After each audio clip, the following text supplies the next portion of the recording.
வணக்கம். சுப்ரீம் செய்திகளுக்காக இரா செல்வமணி. புதுச்சேரி காவல்துறை சார்பில் மக்கள் மன்றம் பொதுமக்கள் குறைதீர்ப்பு சேவை தொடக்க விழா. ஆளுநர் மற்றும் முதலமைச்சர் ஆகியோர் பங்கேற்பு. சிறந்த காவலர்கள் மற்றும் ISO காவல் நிலையங்கள் கௌரவிப்பு.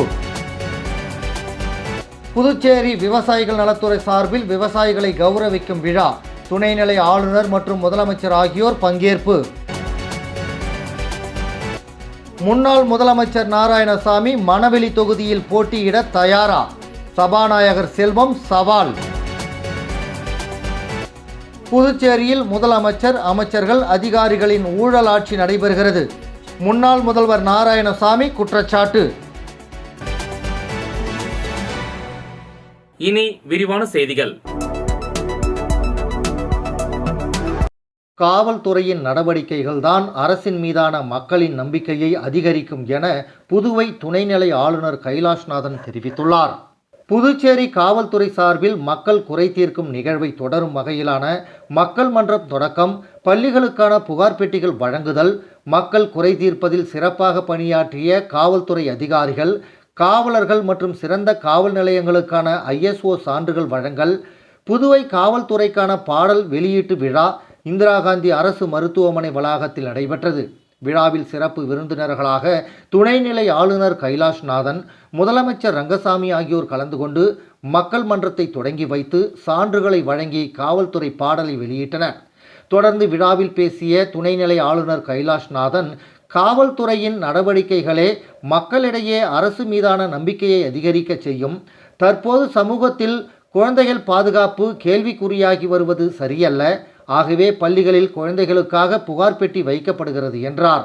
இந்த நிகழ்ச்சியில் சட்டமன்ற உறுப்பினர் KSP ரமேஷ், காவல்துறை தலைமை இயக்குனர் ஷாலினி சிங், காவல்துறை தலைவர் அசோக் குமார் சிங்லா, துணைத் தலைவர் சத்தியசுந்தரம் உட்பட காவல்துறை அதிகாரிகள் பங்கேற்றனர்.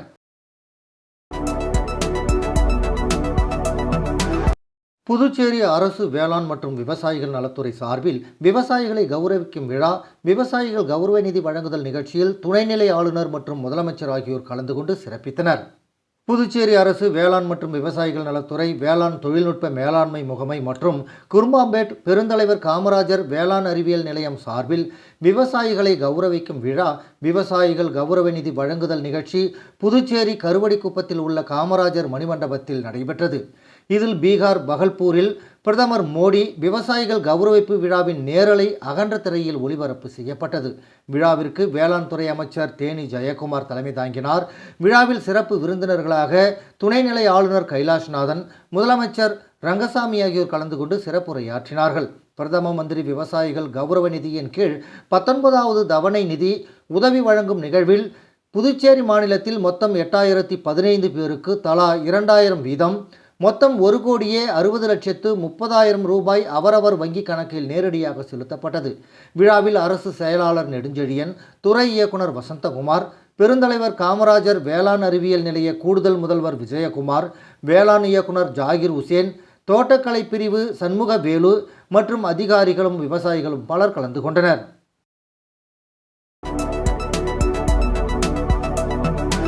முன்னாள் முதலமைச்சர் நாராயணசாமி மணவெளி தொகுதியில் போட்டியிட தயாரா என சபாநாயகர் செல்வம் சவால் விடுத்துள்ளார். புதுச்சேரி சட்டப்பேரவையில் செய்தியாளர்களை சந்தித்த சபாநாயகர் செல்வம், மார்ச் 10ஆம் தேதி காலை 9:30 மணிக்கு துணைநிலை ஆளுநர் உரையுடன் சட்டப்பேரவை பட்ஜெட் கூட்டத்தொடர் தொடங்குகிறது என்றும், 12ஆம் தேதி அன்று 9:30 மணிக்கு 2025-26ஆம் ஆண்டிற்கான முழு பட்ஜெட்டை முதலமைச்சர் ரங்கசாமி தாக்கல் செய்கிறார் என தெரிவித்தார். மேலும் பேசிய சபாநாயகர் செல்வம், சமீபத்தில் சபாநாயகர் டெபாசிட் இழப்பார் என முன்னாள் முதலமைச்சர் நாராயணசாமி கருத்து தெரிவித்துள்ள நிலையில் அவரது சொந்த ஊரான மணவெளி தொகுதியில் போட்டியிட தயாரா என சபாநாயகர் செல்வம் சவால் விடுத்துள்ளார். அங்கேயா போட்டி இல்லை, நான் அவர் சவாலே விடுறேன். நான் நிற்கிறது ரெடி. யார் டெபாசிட் வாங்கினது பார்க்கறதுக்கு நான் ரெடியாக இருக்கிறேன். அவர் தைரியம் இருந்தால் மணவெளி தொகுதியில் அவர் போட்டியிடுவதற்கு தயாராக இருந்தால் அந்த சவாலை ஏற்றுக்கொண்டு யார் டெபாசிட் வாங்குகிறார் என்று பார்த்து விடலாம். இதுவரை அவர் போட்டியிட்ட அத்தனை தடவையும் அவர் சொந்த ஊரில் ஒரு தடவை கூட அவருக்கான அதிக வாக்கு கிடைத்தது கிடையாது என்பதை தெல்ல தெளிவாக இந்த சபையில் முன்கூறுறேன். மீண்டும் அவருக்கு சவாலாக விடுறேன். அவர் என்னை எதிர்த்து போட்டியிடுவதற்கு தயாராக இருந்தால் நானும் அவர் எதிர்கொள்ள தயாராக இருக்கிறேன். அவருடைய சொந்த ஊர் மணவெளி தொகுதி நான் நின்று வெற்றி பெற்ற ஊர் மணவெளி தொகுதி. அவர் போட்டியிட தயார் என்றால் நானும் போட்டியிட தயாராக இருக்கின்றேன். வேண்டுமென்றால் வந்து மோதிக்கொள்ளட்டும். அப்படி போட்டியிட்டால் டெபாசிட் இழப்பார் என கூறினார். மேலும் இந்த முழு பட்ஜெட்டில் மக்களை கவரும் வகையில் பல்வேறு அறிவிப்புகள் இடம்பெறும் என்று எதிர்பார்க்கப்படுகிறது. சட்டசபை தேர்தலை கருத்தில் கொண்டு சலுகைகளுடன் கூடிய பட்ஜெட் தயாரிக்குமாறு அரசு அதிகாரிகளுக்கு பல்வேறு வழிகாட்டுதல்களை முதலமைச்சர் ரங்கசாமி தெரிவித்துள்ளார்.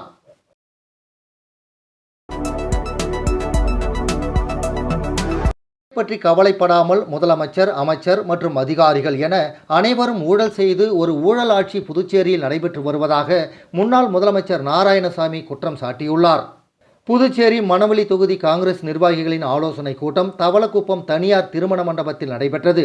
முன்னாள் சட்டமன்ற உறுப்பினர் அனந்தராமன் தலைமையில் நடைபெற்ற கூட்டத்தில் புதுச்சேரி காங்கிரஸ் தலைவரும் எம்பியுமான வைத்தியலிங்கம், முன்னாள் முதலமைச்சர் நாராயணசாமி, சட்டமன்ற கட்சித் தலைவர் வைத்தியநாதன் உள்ளிட்ட முன்னாள் அமைச்சர்கள், சட்டமன்ற உறுப்பினர்கள், காங்கிரஸ் நிர்வாகிகள் என அனைவரும் திரளாக கலந்து கொண்டனர். இந்த கூட்டத்தில் பேசிய முன்னாள் முதலமைச்சர் நாராயணசாமி, காங்கிரஸ் கட்சியில் ராஜாவாக வலம் வந்தவர்கள் பாஜகவுக்கு சென்று கூஜா தூக்கி வருகிறார்கள். புதுச்சேரியில் என்ஆர் காங்கிரஸ் கட்சிக்கு நிர்வாகிகளை நியமிக்காத ரங்கசாமி தமிழகத்தில் போட்டியிடப் போவதாக கூறி கட்சியில் இணைப்பு விழா நடத்துவது வேடிக்கையாக உள்ளது என்றார். புதுச்சேரியில் ஒரு ஊழல் மிகுந்த ஆட்சி நடைபெறுகிறது. இங்கு முதலமைச்சர், அமைச்சர்கள் மற்றும் அதிகாரிகள் ஊழல் செய்கிறார்கள். இவர்களுக்கு மக்களை பற்றி கவலை இல்லை என்று குற்றம் சாட்டிய நாராயணசாமி, ரெஸ்டோ பார் வைப்பதற்கு 40 லட்சம் ரூபாய் லஞ்சமும், பொதுப்பணித்துறையில் பணிகள் மேற்கொள்வதற்கு 30% லஞ்சமும் ஆட்சியாளர்கள் பெற்று வருவதாகவும் நாராயணசாமி கடுமையாக விமர்சனம் செய்தார். காங்கிரஸ் கூட்டத்தில் சட்டமன்ற கட்சித் தலைவர் வைத்தியநாதன், முன்னாள் அமைச்சர் ஷாஜகான், முன்னாள் சட்டமன்ற உறுப்பினர் கார்த்திகேயன், காங்கிரஸ் மூத்த தலைவர் PK தேவதாஸ், பொதுச் செயலாளர் இளையராஜா உள்ளிட்ட இளைஞர் அணி, மாணவர் அணி மற்றும் மகளிர் அணி நிர்வாகிகள் என திரளாக கலந்து கொண்டனர்.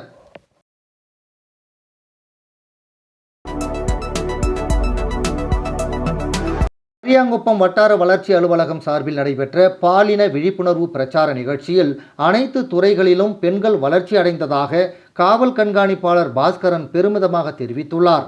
புதுவை மாநிலம் ஏம்பலம் தனியார் திருமண மண்டபத்தில் அரியாங்குப்பம் வட்டார வளர்ச்சி அலுவலகம் மூலம் வட்டார அளவிலான மகளிர் கூட்டமைப்பினர் நடத்தும் பாலின விழிப்புணர்வு பிரச்சாரம் 3.0 நடைபெற்றது. நிகழ்ச்சிக்கு வந்த அனைவரையும் வட்டார வளர்ச்சி அதிகாரி கார்த்திகேயன் வரவேற்று பேசினார். சிறப்பு அழைப்பாளர்களாக ஏம்பலம் சட்டமன்ற உறுப்பினர் லட்சுமிகாந்தன், மாவட்ட ஊரக வளர்ச்சி முகமை திட்ட அதிகாரி தயானந்தா டெண்டுல்கர், சைபர் கிரைம் காவல்துறை கண்காணிப்பாளர் பாஸ்கரன், மகளிர் மற்றும் குழந்தைகள் மேம்பாட்டுத்துறை பாலின நிபுணர் முருகன், வழக்கறிஞர் ரம்யா சசிபாலன் ஆகியோர் கலந்து கொண்டு சிறப்புரையாற்றினார்கள். முன்னதாக பாலின விழிப்புணர்வு ஊர்வலம் மற்றும் பாலின வன்முறைக்கு எதிரான நாடகம் ஆகியன நடைபெற்றது.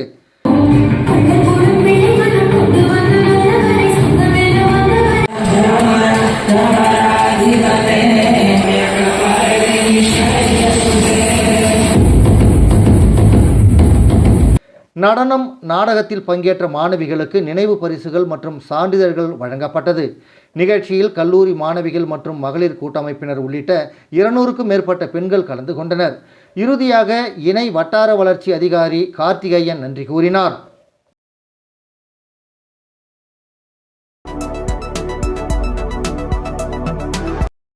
புதுச்சேரி வேதபுரீஸ்வரர் மற்றும் வரதராஜ பெருமாள் கோவிலில் உண்டியல் சேவையை அமைச்சர் லட்சுமி நாராயணன் தொடங்கி வைத்தார்.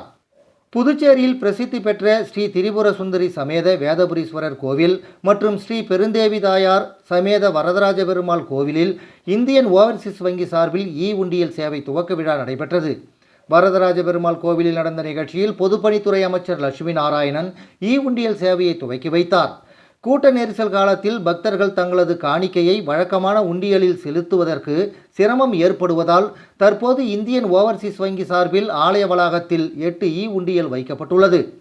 வங்கியின் புதுச்சேரி மண்டல அலுவலக முதன்மை மேலாளர் ரவிசங்கர் சாகு, உதவி பொது மேலாளர் எபினேசர் சோஃபியா, புதுச்சேரி பிரதான கிளை சீனியர் மேலாளர் இளவழகன், கோவில் நிர்வாக அதிகாரி சீனிவாசன் உட்பட பலர் கலந்து கொண்டனர்.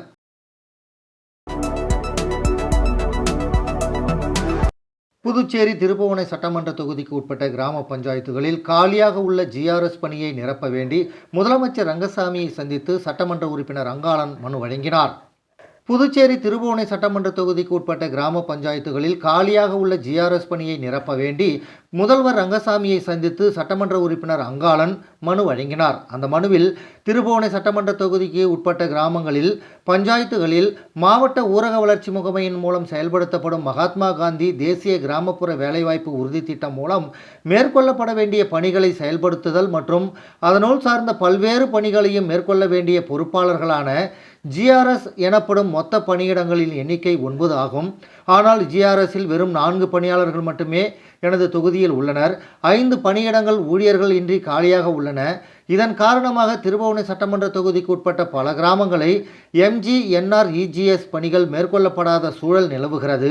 மேலும் ஜிஆர்எஸ் பணியாளர்கள் பற்றாக்குறையினாலும் MGNREGS பணிகள் வழங்கப்படாத காரணத்தினாலும் வறுமை ஒழிப்பு திட்டமான MGNREGS மூலம் நடைபெறும் பணிகள் பெருமளவில் பாதிக்கப்பட்டுள்ளது. மேலும் தேசிய ஜனநாயக கூட்டணி அரசின் முக்கியத்துவம் வாய்ந்த மக்களின் வறுமை நிலையை மாற்றுவதற்காக அதிக முக்கியத்துவம் வாய்ந்த இந்த MGNREGS திட்டம் சிறப்பான முறையில் தொடர்ந்து திருபுவனை சட்டமன்ற தொகுதிக்கு உட்பட்ட கிராம பஞ்சாயத்துகளில் நடைபெற்று மக்களின் வறுமை நிலையை போக்குவதற்கு காலியாக உள்ள ஜிஆர்எஸ் பணியிடங்களை நிரப்புவதற்கு நடவடிக்கை எடுத்து MGNREGS பணிகள் நடைபெறுவதற்கு வழிவகை செய்யுமாறு கேட்டுக்கொள்கிறேன் என்று புதுச்சேரி முதல்வர் ரங்கசாமியிடம் சட்டமன்ற உறுப்பினர் அங்காளன் கோரிக்கை மனு வழங்கினார். இதனைத் தொடர்ந்து திருபுவனை தொகுதிக்கு உட்பட்ட திருபுவனை பாளையம் கிராமத்தில் மேல்நிலை நீர்த்தேக்க தொட்டி JJM திட்டத்தின் கீழ் கட்டப்பட்டு வருகிறது. இந்த பணி தற்போது நிறுத்தப்பட்டுள்ளது. அந்த பணி ஒப்பந்ததாரர் பணம் பட்டுவாடா செய்யப்படாததால் பணி நிறுத்தப்பட்டது. அந்த பணி பொது சுகாதார கோட்டத்தின் மூலமாக ரத்து செய்யப்பட்டது. ஆகவே மேற்கண்ட பணியை தொடர்ந்து நடைபெற மாநில அரசின் நிதியின் மூலம் மேற்கொண்டு நடத்திடுமாறு கேட்டுக்கொள்கிறேன் என்று பொதுப்பணித்துறை அமைச்சர் லட்சுமி நாராயணன் அவர்களிடமும் சட்டமன்ற உறுப்பினர் அங்காளன் கோரிக்கை மனு வழங்கினார். தொடர்ந்து பொதுப்பணித்துறை முதன்மை பொறியாளர் தீனதயாளன் அவர்களிடமும் மனு வழங்கப்பட்டது.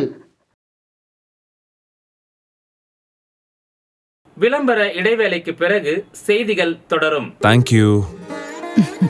பாருப்பா, பத்மா கை நிறைய புதுசா வளையல் போட்டிருக்கா. அத நீங்க எப்ப பாத்தீங்க? கோயிலுக்கு போனப்ப பார்த்தேன். அப்ப கோவிலுக்கு போனது சாமியை கும்பிட இல்ல. ஏன்பா, ஏன் முன்னாடி வந்து நின்னு சாமி கும்பிட்டா நான் பார்க்க மாட்டேனா?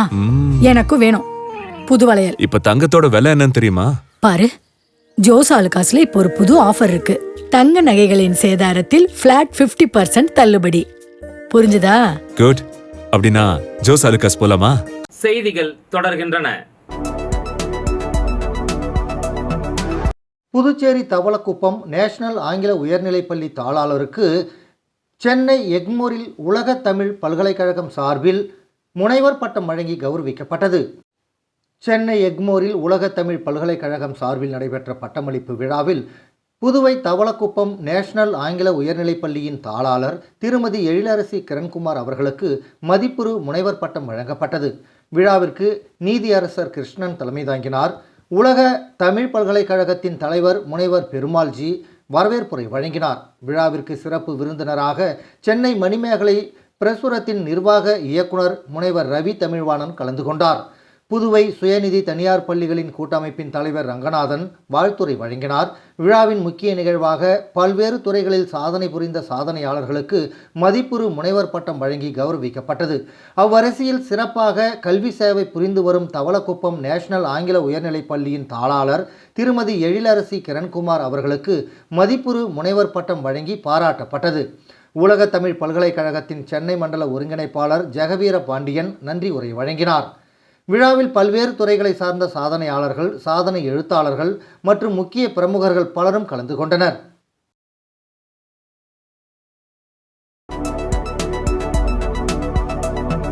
திருச்சிற்றம்பலம் வேதபுரீஸ்வரர் நகரில் எழுந்தருளியுள்ள குகானந்தர் சித்தர் பீடத்தில் லலிதாம்பிகை வராகி அம்மனுக்கு ராகுகால பூஜைகள் நடைபெற்றது.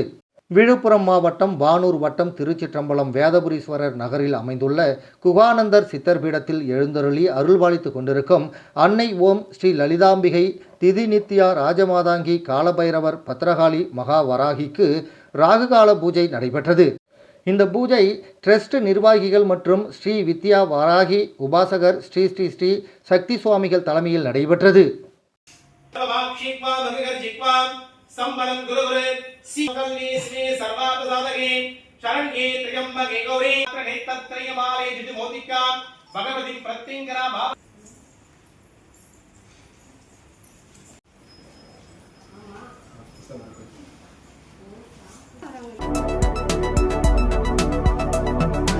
புதுச்சேரி அபிஷேகப்பாக்கம் முதல் டிஎன் பாளையம் வரை புதிய தார் சாலை அமைக்கும் பணியினை சட்டப்பேரவைத் தலைவர் ஏம்பலம் செல்வம் பார்வையிட்டு ஆய்வு செய்தார்.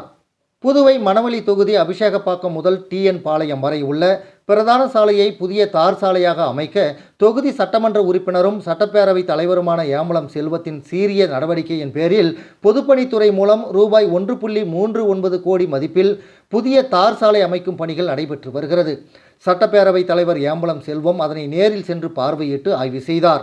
இந்த ஆய்வின் போது பொதுப்பணித்துறை உதவி பொறியாளர் கோபி, இளநிலை பொறியாளர் நடராஜன் மற்றும் அப்பகுதி முக்கிய பிரமுகர்கள், என்ஆர் காங்கிரஸ் பிரமுகர் மனோகர், டிஎன் பாளையம் கூட்டுறவு சங்க தலைவர் சுகாதியா மாயாகிருஷ்ணன், ராமகிருஷ்ணன், ஜானகிராமன், கதிரேசன், உமா வீரபாலன் மற்றும் அந்த பகுதியின் பொதுமக்கள் பலர் உடனிருந்தனர்.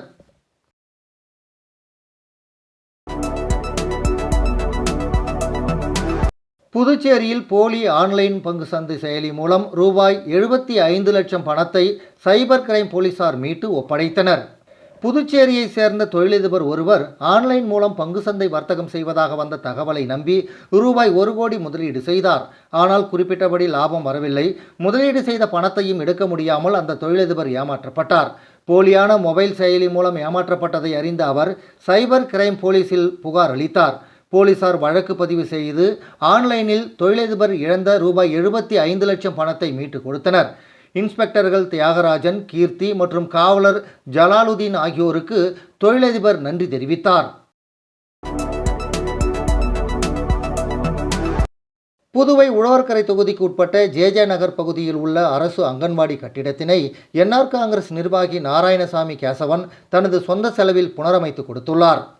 புதுச்சேரி உழவர்கரை தொகுதிக்கு உட்பட்ட பகுதிகளில் சேதமடைந்து பாதுகாப்பற்ற நிலையில் உள்ள அரசு அங்கன்வாடி கட்டிடங்களை சரி செய்து தரும்படி உழவர்கரை சட்டமன்ற தொகுதி என்ஆர் காங்கிரஸ் கட்சி நிர்வாகியும் சமூக சேவகருமான நாராயணசாமி கேசவனிடம் அந்த பகுதி மக்கள் கோரிக்கை வைத்தனர். அதனை ஏற்று ஜே நகர் பகுதியில் உள்ள அரசு அங்கன்வாடி மையத்தினை நேரில் சென்று ஆய்வு செய்து அதனை தனது சொந்த செலவில் புனரமைத்து புதுப்பித்து கொடுத்துள்ளார். இந்த நிகழ்ச்சியில் ஊர் பொதுமக்கள் மற்றும் உழவர்கரை என்ஆர் காங்கிரஸ் கட்சியின் முக்கிய பிரமுகர்கள் பலர் உடனிருந்தனர். மேலும் இந்த தொகுதியில் உள்ள மற்றொரு அரசு அங்கன்வாடி மையத்தையும் புனரமைப்பதற்கான ஏற்பாடுகள் நடைபெற்று வருவதாக தெரிவித்துள்ளனர். பகுதி நேர வேலையாக ஆன்லைனில் பணம் சம்பாதிக்கலாம் என கூறி புதுச்சேரி பெண்ணிடம் 4.41 லட்சம் ரூபாயை மோசடி கும்பல் ஏமாற்றியுள்ளது. புதுச்சேரி கொசப்பாளையம் பகுதியை சேர்ந்தவர் செண்பகவல்லி. இவரை டெலிகிராம் மூலம் தொடர்பு கொண்ட மர்ம நபர் வீட்டில் இருந்தபடி பகுதி நேர வேலையாக ஆன்லைனில் பணம் செலுத்தி அதிகம் சம்பாதிக்கலாம் என கூறியுள்ளார். அதை நம்பி செண்பகவல்லி மர்ம நபர் கூறியபடி 4,41,000 ரூபாயை ஆன்லைனில் செலுத்தி அவருக்கு கொடுக்கப்பட்ட பணிகளை செய்து வந்தார். அதன் மூலம் அந்த பணத்தை எடுக்க முயன்ற போது முடியவில்லை. மேலும் மர்ம நபரையும் தொடர்பு கொள்ள முடியவில்லை. அதன் பிறகே மோசடி கும்பலிடம் பணத்தை இழந்தது தெரிய வந்தது. இதேபோல் லாஸ்பேட்டை ஜவஹர்லால் 65,000, முத்தரையர்பாளையம் வசுமதி 18,000, கம்பளிக்காரன் குப்பம் மணிமேகலை 20,200 ரூபாயை இழந்துள்ளனர். காலாப்பட்டு பகுதியை சேர்ந்த மணிபாரதி என்பவரை தொடர்பு கொண்ட மர்ம நபர் அமெரிக்காவில் இருந்து உறவினர் பேசுவதாகவும் தனக்கு அவசரமாக பணம் தேவைப்படுவதாகவும் கூறியுள்ளார். இதை நம்பிய மணிபாரதி அவருக்கு 60,000 அனுப்பி ஏமாந்தார். வெங்கடா நகர் பூஜா அசோகன் என்பவர் ஆன்லைனில் துணி ஆர்டர் செய்து ரூபாய் 1,500 இழந்துள்ளார். இதேபோல் மொத்தம் 6 பேர் ஆன்லைன் மோசடி கும்பலிடம் 6,05,700 ரூபாய் ஏமாந்துள்ளனர். இது குறித்த புகார்களின் பேரில் சைபர் கிரைம் போலீசார் வழக்கு பதிவு செய்து விசாரித்து வருகின்றனர். சர்க்கிள் டி பாண்டிச்சேரி பிரெஞ்சு கிளப்பில் நடைபெற்ற பெத்தாங் போட்டியில் வெற்றி பெற்றவர்களுக்கு வழக்கறிஞர் ராம் முனுசாமி பரிசுகளை வழங்கி பாராட்டினார். புதுச்சேரியில் உள்ள 200 ஆண்டுகள் பழமையான சர்க்கிள் டி பாண்டிச்சேரி பிரெஞ்சு கிளப்பில் பிரான்ஸ் நாட்டின் பாரம்பரிய விளையாட்டான பெத்தாங் போட்டி நடைபெற்றது. இப்போட்டியில் புதுச்சேரி மற்றும் பிரான்ஸ் நாட்டை சேர்ந்தவர்கள் 16 அணியாக கலந்து கொண்டனர். நாக் அவுட் முறையில் போட்டிகள் நடத்தப்பட்டது. இறுதிப் போட்டியில் எஸ்கே அணியும் டிஎம் அணியும் மோதின. இதில் எஸ்கே அணி 13 புள்ளிகள் எடுத்து வெற்றி பெற்றது. இதனைத் தொடர்ந்து பரிசளிப்பு விழா பிரெஞ்சு சிட்டிசன் சோழன் தலைமையில் நடைபெற்றது. இவ்விழாவில் வெற்றி பெற்றவர்களுக்கு வழக்கறிஞர் ராம் முனுசாமி பரிசு மற்றும் கோப்பைகளை வழங்கி வாழ்த்தி பேசினார். இவ்விழாவில் சர்க்கிள் டி பாண்டிச்சேரி கிளப் தலைவர் சதானந்தன், செயலாளர் பிரகாஷ், பொருளாளர் கனகராஜ், துணைத் தலைவர் சிவகுமார், துணை செயலாளர் சுந்தர், செயற்குழு உறுப்பினர் முத்துராஜ் உள்ளிட்ட ஏராளமானவர்கள் கலந்து கொண்டனர். போட்டிக்கான ஏற்பாடுகளை பெத்தாங்கனி கேப்டன் முரளி, துணை கேப்டன் செழியன் ஆகியோர் செய்திருந்தனர். விழாவில் இசை நிகழ்ச்சியும் நடைபெற்றது.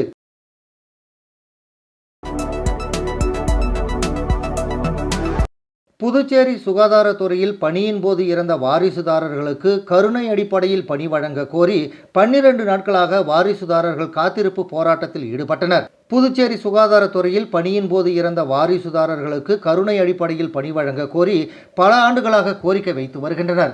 தொடர்ந்து பணி நியமனம் வழங்க கோரி சுகாதாரத்துறை ஊழியர்களின் வாரிசுதாரர்கள் நலச்சங்கம் சார்பில் சுகாதாரத்துறை அலுவலகம் முன்பு காத்திருப்பு போராட்டம் நடத்தி வருகின்றனர்.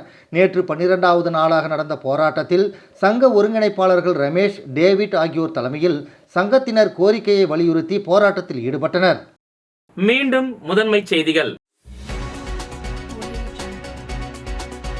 புதுச்சேரி காவல்துறை சார்பில் மக்கள் மன்றம், பொதுமக்கள் குறைதீர்ப்பு சேவை தொடக்க விழா. ஆளுநர் மற்றும் முதலமைச்சர் ஆகியோர் பங்கேற்பு.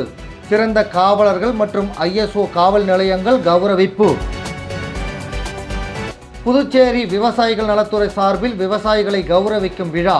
துணைநிலை ஆளுநர் மற்றும் முதலமைச்சர் ஆகியோர் பங்கேற்பு. முன்னாள் முதலமைச்சர் நாராயணசாமி மணவெளி தொகுதியில் போட்டியிட தயாரா? சபாநாயகர் செல்வம் சவால். புதுச்சேரியில் முதலமைச்சர், அமைச்சர்கள், அதிகாரிகளின் ஊழல் ஆட்சி நடைபெறுகிறது. முன்னாள் முதல்வர் நாராயணசாமி குற்றச்சாட்டு. இந்த செய்தி அறிக்கை இத்துடன் நிறைவு பெறுகிறது. வணக்கம்.